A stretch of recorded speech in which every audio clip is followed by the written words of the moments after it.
Have you got a piano? Have you got a piano? Have you got a piano? Piano. I guess music-wise, what would be a typical day / week like for you? Music-wise, typically I would be creating, I would be starting with either a melody or some kind of drum rhythm, and then I would come up with an 8-bar loop, and that would be my chorus, and then I would basically copy-paste everything, and that would be like the approximate length of the song, and then I would go from there and do my arrangements, and then do mix down, and then I either send it off for mastering once I have enough money, or just use a online mastering service.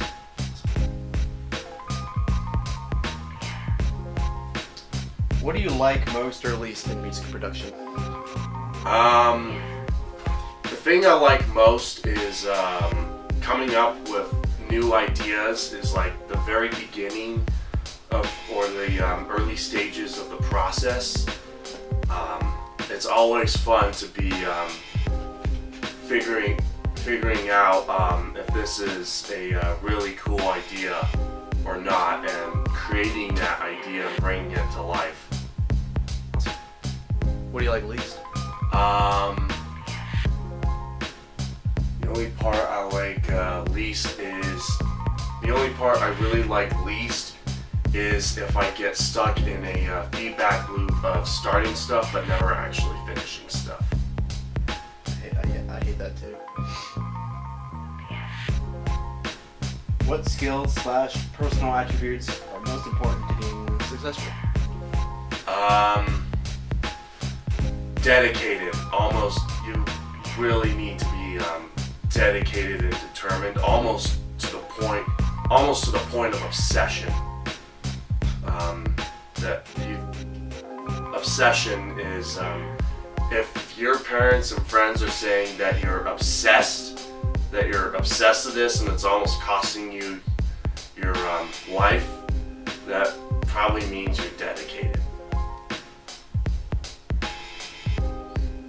What kind of personal advice would you give to someone wanting to pursue in a music production career?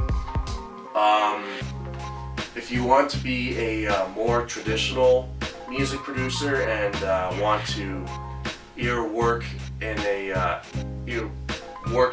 studio or make music for other people, more particularly if you want to work in a actual music studio, you could check out Crass Music College, I think is what it's called.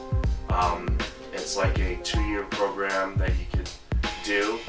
But if you're just doing music for the sake of making your own music, don't really bother go to school unless you have the money to spend. And if not, use it to get sample packs, plugins, maybe some paid tutorials, and just use that stuff.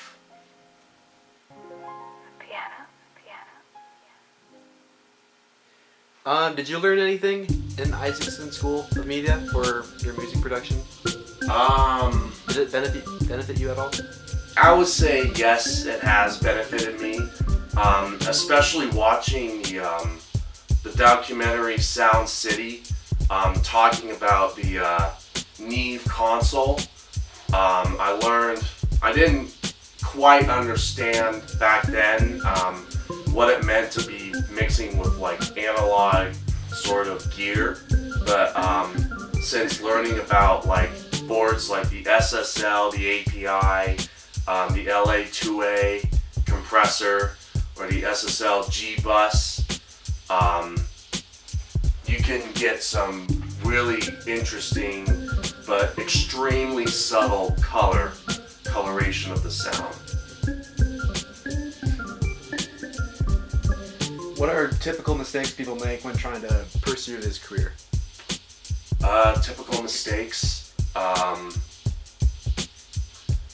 would say trying to get your name out too early.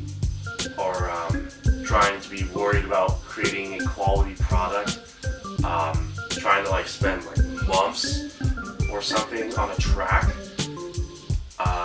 you really don't want to be spending months. You want to be probably spending a matter of weeks on a track, like 1 or 2 weeks max.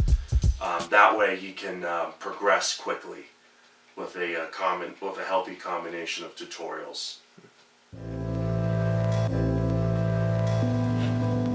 How do you get people to take you seriously as a musician? I'm still kind of working that part out. But the way I take myself seriously as a musician is learning how to play piano has definitely helped a lot. Buying almost all of my own studio equipment, and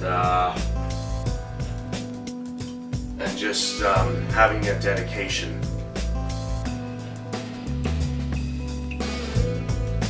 How important is image to you? Image is very important to me. I'm still working out how I want my image to be. Right now, I guess physically talking about image, right now I have a bunch of like flat design style image, but that's about all I have in terms of image, just graphics. I'm still working on like how I want to present myself.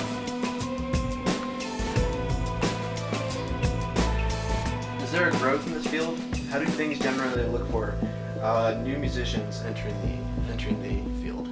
There's definitely growth in this field, and since we're pretty much right on the cusp of everyone being able to more readily access music production stuff, this is a really good time to be learning how to produce electronic music particularly. However, that being said, that also means that you have a lot of competition ahead of you, and you not only have to find ways to make your own unique voice heard in your music, you also have to find unique ways of presenting yourself and getting your music out there.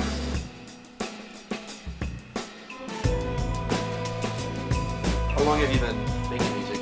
I have been making music for about 2 years, but that's formally speaking. I started in high school in 9th grade with a copy of Sony Acid Express with some loop stuff, and then I went on to like GarageBand and learned a little bit more, but I didn't really start learning music until about 2 years ago. What made you get into creating electronic music? I took this class in 9th grade called multimedia. I had multimedia survey. I had no idea what it was, but as one of the assignments, our assignment was to like create a track. I did really poorly on the assignment, but it was so much fun being able to put something together musically. What kind of programs would you recommend, or even plugins? What would you? If you're on a Mac, I would definitely recommend getting a copy of Logic Pro X. It's like the cheapest DAW, one of the cheaper DAWs out there that has like a ton of value. You get a ton of value initially coming in. In terms of plugins, if we're talking soft synths, Hive is definitely a good synth, and Serum is another great synth too. Where's that coming from? It's my phone. Oh. Who inspires you for creating music? Who inspired me? It wasn't anybody in particular. One day I found myself going to church and just joining choir, and after like that initial joining choir, I just decided I wanted to get back into music production, and so I decided to hit it hard.